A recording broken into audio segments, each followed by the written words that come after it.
The neon-soaked streets of modern Tokyo are often depicted as a cacophony of light and noise, a testament to the relentless march of progress.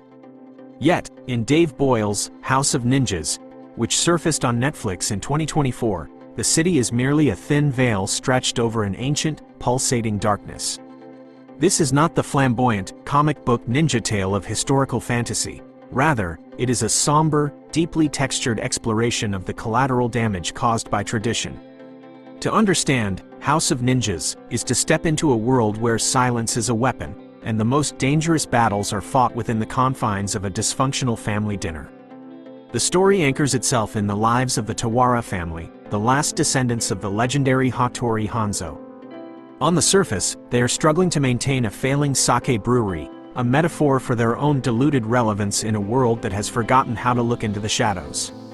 They are ghosts living among the living, bound by a rigorous, almost ascetic code of conduct known as the shinobi laws.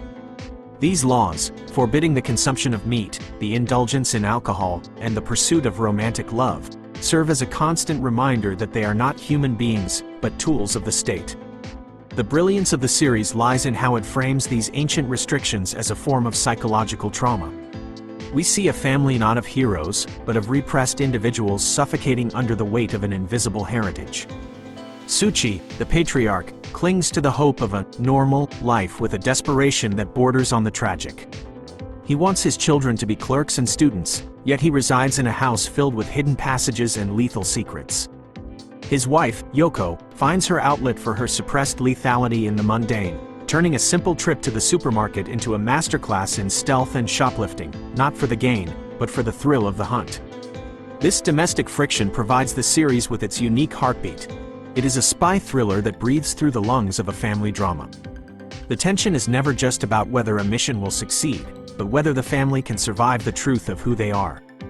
At the center of this storm is Haru, the second son, haunted by the ghost of his elder brother, Kaku, who perished during a mission 6 years prior. Haru is a protagonist defined by hesitation. He is a master of the blade who refuses to kill, a man who finds solace in the rhythmic clicking of a vending machine because it represents a world where every action has a clear, mechanical consequence, unlike the murky ethics of the shinobi. His chance encounter with Karen, an investigative journalist, acts as the catalyst that begins to tear the veil. Through their quiet, tentative connection, the show explores the forbidden fruit of intimacy, highlighting how the Tawara's greatest sacrifice isn't their safety, but their capacity to be known by others. While the Tawaras represent the preservation of a dying order, their antithesis arrives in the form of the Fuma clan. If the Tawaras are the disciplined shadow, the Fuma are the encroaching rot. Led by a charismatic and terrifyingly calm visionary, the Fuma clan seeks to dismantle the existing power structures of Japan through chaos and a cult-like devotion to their resurrected leader. The conflict between the two houses is not merely a physical one, it is a clash of philosophies. The Tawaras serve the Bureau of Ninja Management, a government entity that treats ninjas like a janitorial service for political scandals, while the Fuma represent a radical liberation that promises to burn the world down to rebuild it. The aesthetic of the series is a masterclass in neo-noir atmosphere. The cinematography favors deep blues, charcoal grays, and the amber glow of traditional lanterns, creating a visual bridge between the Edo period and the 21st century. The action sequences are choreographed with a refreshing emphasis on physics and consequence. There is no wire work or supernatural flair here. Instead, the combat is fast, brutal, and intimate. It is the sound of fabric rustling, the hiss of a blade leaving its scabbard, and the heavy breathing of a person who knows that a single mistake means death. This grounded approach makes the stakes feel visceral, transforming every rooftop chase into a desperate scramble for survival. Furthermore, the show's use of music is nothing short of inspired.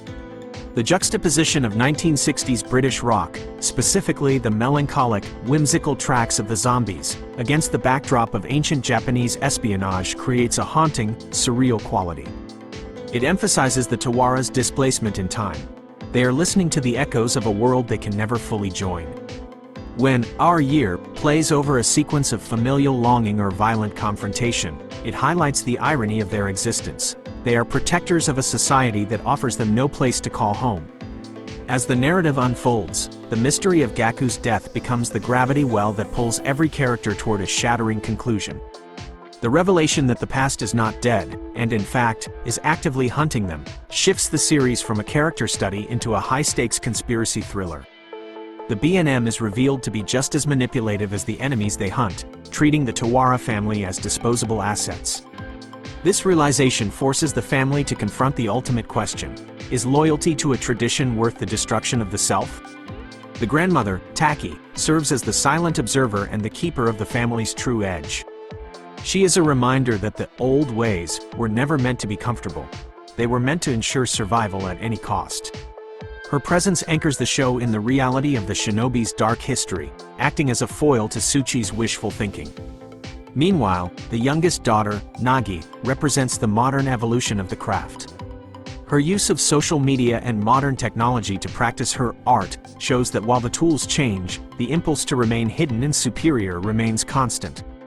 House of Ninjas culminates in a finale that refuses to provide easy catharsis. It is a climax built on betrayal and the bitter realization that some cycles cannot be broken.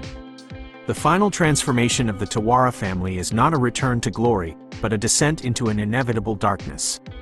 They accept their roles not out of honor, but out of necessity, acknowledging that they are the monsters that keep other monsters at bay.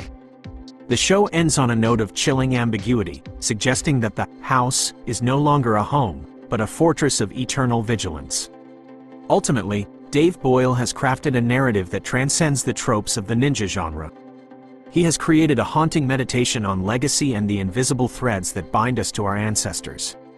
House of Ninjas tells us that we can try to bury the past, we can try to trade our swords for spatulas and our masks for neckties, but the blood remembers.